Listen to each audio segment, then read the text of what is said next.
Hello साथियों, नमस्कार। आज हम चंद्रयान 3 के बजट के रास्ते से होते हुए इसके टेक्नोलॉजी पर एक नज़र डालकर चंद्रयान 3 के उद्देश्यों पर हम लैंड करेंगे और साथ में इसरो के अपकमिंग प्रोजेक्ट के बारे में भी हम बात करने वाले हैं। तो आइए वीडियो को स्टार्ट करते हैं।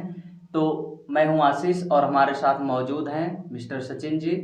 मेरा पहला प्रश्न ये है कि ये जो चंद्रयान 3 मिशन है, इसका जो बजट है, इसके बारे में आप क्या कहना चाहेंगे? अगर हम पर्टिकुलरली बात करें चंद्रयान 3 मिशन के बजट के बारे में, जो इसरो ने अनाउंस किया है, वो 615 करोड़ रुपए का बजट है। देखा जाए तो ये ऐसे बड़े मिशन के लिए ये बहुत मामूली रकम है, क्योंकि इससे लगभग 6-7 गुना ज़्यादा पैसा लगा के और देशों ने मिशन को भेजे हैं। जी। तो इसको इसरो ने अपनी काबिलियत और बुद्धिमत्ता के बल पर इतने कम कॉस्ट में इतना बड़ा मिशन लॉन्च किया है, जी। जो कि बेहद सराहनीय कार्य है। और इससे कम में मैं ये गारंटी देता हूँ कि इससे कम में तो मुश्किल है चाँद तक पहुँचना किसी भी देश के लिए। तो ये बेहद एप्रिसिएबल वर्क रहा है। हाँ, देखा जाए तो इससे ज़्यादा जितना चंद्रयान मिशन 3 था, जी, इसको जाने में जितना बजट लगा है इस जी, मिशन को करने में, बिल्कुल। इससे ज़्यादा पैसे तो मूवी बनने में लग जाते हैं। हम अब देख सकते हैं अब कि कई बार ऐसा होता है कि मूवीज़ का बजट जो है 1000 करोड़ पहुंच जाता है, और उससे भी कम, बेहद कम बजट में हमारा चंद्रयान चला गया है।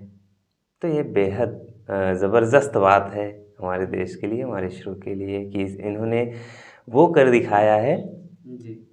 जो और देश करने के बारे में सोच भी नहीं सकते। अच्छा सर, इसके टेक्नोलॉजी के बारे में आप क्या कहना चाहेंगे? इसमें किस तरह की टेक्नोलॉजी का यूज किया गया है और उसकी खासियत क्या है? इस पर थोड़ा-सा आप बिल्कुल। फोकस करिए। देखिए, हमारा पिछला मिशन जो है फेल था। 2 वाला चंद्रयान 2। बिल्कुल, हाँ, वो पहुँच के बिल्कुल फेल हो गया था। जी। तो इसको देखते हुए इसरो ने ख़ास तैयारियाँ की थी। इसकी टेक्नोलॉजी और सॉफ्टवेयर में अपडेट किया गया था। जी। और अब की बार जो लैंडर था उसको ज़्यादा फ्लेक्सिबिलिटी के साथ बनाया गया था, ज़्यादा मज़बूत बनाया गया था। ये ज़्यादा टकराव को एब्ज़ॉर्ब कर लेने वाला बनाया गया था, जी। जिससे मिशन की सफलता के चांसेस बढ़ गए थे। हुँ। और बात करें इसके रॉकेट टेक्नोलॉजी की, तो ये दुनिया की बेहद जटिल और प्रतिष्ठित टेक्नोलॉजी क्रायोजेनिक इंजन पर बेस्ड टेक्नोलॉजी है। क्रायोजेनिक इंजन टेक्नोलॉजी जिसको दुनिया के कुछ चुनिंदा देश ही बना पाए हैं, जैसे अमेरिका, रशिया, चाइना। जी। और इन देशों के पास ही ये टेक्नोलॉजी है। तो ये क्रायोजेनिक इंजन को डेवलप करना एक बहुत बड़ा टास्क था इसरो के लिए। इसरो ने इसको भी अचीव किया। जी। और जी बिल्कुल सक्सेसफुली। ये हमारा बाहुबली रॉकेट है। अब आप ये समझिए कि हमें गुरुत्वाकर्षण के अगेंस्ट में इतना हैवी पेलोड ले जाना होता है, ठीक है? तो इसके लिए जो टेक्नोलॉजी चाहिए, भरोसेमंद होनी चाहिए और मजबूत होनी चाहिए। जो क्रायोजेनिक इंजन ही इतना थ्रस्ट दे सकता है कि हम 9.81 मीटर पर सेकंड स्क्वायर के गुरुत्वाकर्षण बल के खिलाफ अपने मिशन को लॉन्च कर सकें। और जितना इसका पेलोड था उसके हिसाब से, ठीक है? तो ये कहा जाए कि टेक्नोलॉजी जो इसरो ने विकसित की है बेहद कीमती टेक्नोलॉजी है, और ये बहुत कम, रेयरेस्ट ऑफ रेयर कंट्रीज़ के पास है। 200 देश, दुनिया के 200 देशों में से हम 3 या 4 के क्लब में शामिल हैं ये टेक्नोलॉजी हासिल करने वाले। अच्छा सर, ये बताइए जैसे कि चंद्रयान 2 मिशन जो था, जी, फेल हो गया, जी। तो क्या ये कुछ हेल्पफुल रहा चंद्रयान 3 मिशन के लिए? बिल्कुल। देखिए, क्या है कि हम बिल्कुल पहुंच चुके थे, चंद्रमा की सतह से थोड़ी दूर थे, है ना? तो वहां तक पहुंचने का रास्ता जो तय किया था इसरो ने, उसको तो मैपिंग कर ली थी, उसकी अब सारी जानकारियां कलेक्ट कर ली थी, है ना? अब बात थी लैंडिंग की, जो कि बेहद इम्पोर्टेंट टास्क था इसरो के लिए। तो वहाँ पहुँचने के बाद लैंडिंग करना, यानी कि जब उसको हम डीबूस्ट करते हैं कि अब जो है स्पीड स्लो की जाएगी, तो उस पे इसरो ने बहुत काम किया था, सॉफ्टवेयर में चेंजेस लाए और इसके जो लैंडर था उसमें जो डीबूस्टिंग की प्रक्रिया थी उसको कई चरणों में परखा गया था और इस बार पूरी तरीके से लैंड हो जाए। मान लीजिए कि इस बार भी इतना तक किया गया था कि इस बार भी अगर सही से लैंड ना कर पाए तो जो लैंडर के मजबूती थी उसको बढ़ाई गई थी कि ये एक बार फेल हो के चंद्रमा की सतह से टकरा भी जाए तो भी हम इससे दोबारा कम्युनिकेट करके इसका मतलब इसको काम में ले सकेंगे। ये इतना ज़्यादा भार सहन करने वाला बनाया गया था। अच्छा सर, इसके आर्बिटर के बारे में क्या कहना चाहेंगे आप? तो आर्बिटर तो देखिए, आर्बिटर ऑलरेडी काम कर रहा है चंद्रयान 2 का ही।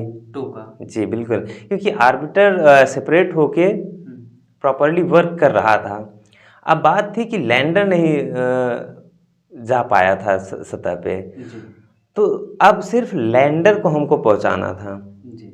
तो अब ये लैंडर भी पहुंच गया है ना। तो अब ये टोटली सक्सेसफुल मिशन बन चुका है। अब बात बस ये है कि वहाँ से डाटा सैंपल कलेक्ट करेगा, वहाँ की जो प्रज्ञान में जो सेंसर लगे हुए हैं वहाँ वो रीड करेगा, वहाँ की चंद्रमा की सतह की संरचना को देखेगा, समझेगा और उसके बारे में डाटा कलेक्ट करके फिर हमारे इसरो के कमांड सेंटर को रिपोर्ट करेगा। तो सर इसके उद्देश्य क्या होने वाले हैं चंद्रयान 3 मिशन के? जी, क्या उद्देश्य हैं इसके बारे में कुछ कहना चाहेंगे? बिल्कुल, देखिए हर देश का अपना मिशन होता है चंद्रयान अंतरिक्ष के क्षेत्र में, ठीक है। तो उन मिशंस का उद्देश्य यही होता है बेसिकली कि हम जीवन के बारे में क्या सकारात्मकता खोज सकते हैं अंतरिक्ष में। मान लीजिए कि वहाँ कोई ऐसी धातु मिल जाती है जो भविष्य में काफ़ी उपयोगी हो, है ना। बिल्कुल। और मानव जीवन के लिए भी उपयोगी काफ़ी साबित हो सकता है अगर कुछ मिल जाए। बिल्कुल, क्योंकि ये माना जाता है वैज्ञानिकों के द्वारा कि चंद्रमा जो है हमारी पृथ्वी का ही टूटा हुआ भाग है। कुछ रिसर्च थ्योरीज में ये कहा जाता है और वैसे भी चंदा को चंदा मामा कहा जाता है, तो कनेक्शन तो गहरा है ये, है ना। तो इसलिए हम वहाँ पर जा रहे हैं, वहाँ पर ये सारी चीज़ें खोज करेंगे कि वहाँ जीवन जीने लायक क्या क्या चीज़ें। जैसे चंद्रयान फर्स्ट ने बताया था कि वहाँ पर पानी मौजूद है। बिल्कुल। तो अब ये तो उतर चुका है, ये तो खुदाई भी करेगा, वहाँ चलेगा भी, देखेगा भी, ऑब्जर्वेशन करेगा, ऑब्जर्वेशन करके वहाँ से सैंपल कलेक्ट करेगा, उसको अपने छोटे से ये प्रज्ञान जो है समझिए छोटा सा चलता हुआ लेबोरेटरी है। तो अपने सेंसर्स के ज़रिए ये उन चीज़ों को जांचेगा, परखेगा और फिर वहाँ से डाटा भेजेगा। तो इसका मेन उद्देश्य यही है कि वहाँ की संरचना को जानना, वहाँ मौजूद केमिकल्स की जानकारी देना। सपोज कीजिए वहाँ कोई कीमती तत्व मिल गया, तब तो इसरो की दुनिया में बड़ी वाहवाही वैसे ही हो रही है, तो फिर और है ना, तो पूरे विश्व में है ना। तो ये सारे मिशन इसीलिए लॉन्च किए जाते हैं कि वहाँ जो छुपी हुई संभावनाएं हैं वहाँ की वो बाहर आएँ और हमारे जीवन के लिए जो भी उपयोगी हो सके, हम चंद्रमा नहीं मार्स पे भी होगी तो हम खोज करेंगे। अब ये है चंदा मामा पास के। बिल्कुल, अब हमारे मुट्ठी में है वो सारी जानकारियाँ, है ना। अच्छा सर, इसरो जो है चंद्रमा पर अपने पदचिन्ह के लिए इस समय काफ़ी चर्चा में है जी। और वहाँ तक हम लोग सोच भी नहीं सकते थे जो इसरो ने किया, वहाँ पे अपना पदचिन्ह जो कि हमेशा हमेशा के लिए कायम रहने वाला है। इसके बारे में आप क्या कहना चाहेंगे? देखिए बिल्कुल, क्या है ना कि वहाँ पर जो भी मिशन लॉन्च किए गए, जैसे अमेरिका का अपोलो मिशन जो मानव को लेके गया था, बज एल्ड्रिन और नील आर्मस्ट्रांग को, तो वहाँ सभी ने अपने अपने झंडे गाड़े थे, है ना। कि अमेरिका पहुंचा तो उसने अपना झंडा गाड़ा कि भविष्य में अगर कोई देश आए तो हमारा झंडा यहाँ रहेगा। और देख के ये मतलब वो गर्व होगा कि अमेरिका ने पहली बार उपस्थिति दर्ज की थी चंद्रमा पे, सबसे पहली। तो ये एक पार्ट होता है कि हमारी उपस्थिति यहाँ थी। तो अब इंडिया ने भी अपना मिशन लॉन्च किया है, तो जाहिर सी बात है कुछ ऐसा छाप छोड़ेगा कि वैसे ही ये मिशन अपने आप में छाप है, लेकिन अब इसके ज़रिए क्योंकि वहाँ वातावरण है नहीं, हवा है नहीं, तो जो चीज़ जैसी पड़ जाएगी वो वैसी ही रहेगी। ठीक है। अच्छा, इसमें अशोक स्तंभ और इसरो का लोगो है। बिल्कुल।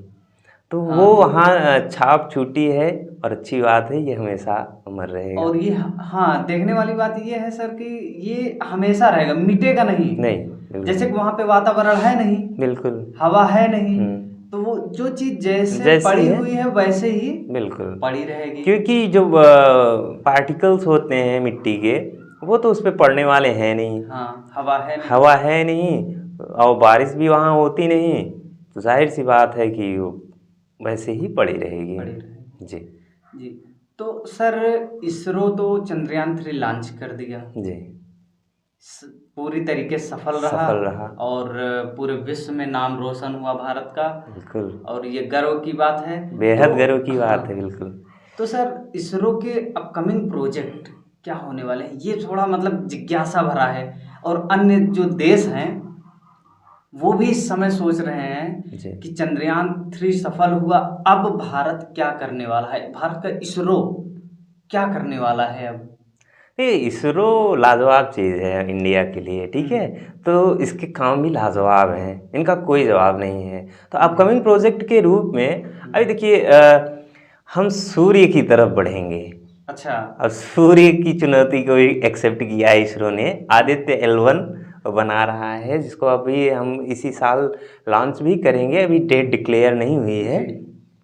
तो अब आदित्य L1 जो है सूर्य से पंगा है। जी बिल्कुल, अब सूर्य की जो है स्टडी करेंगे।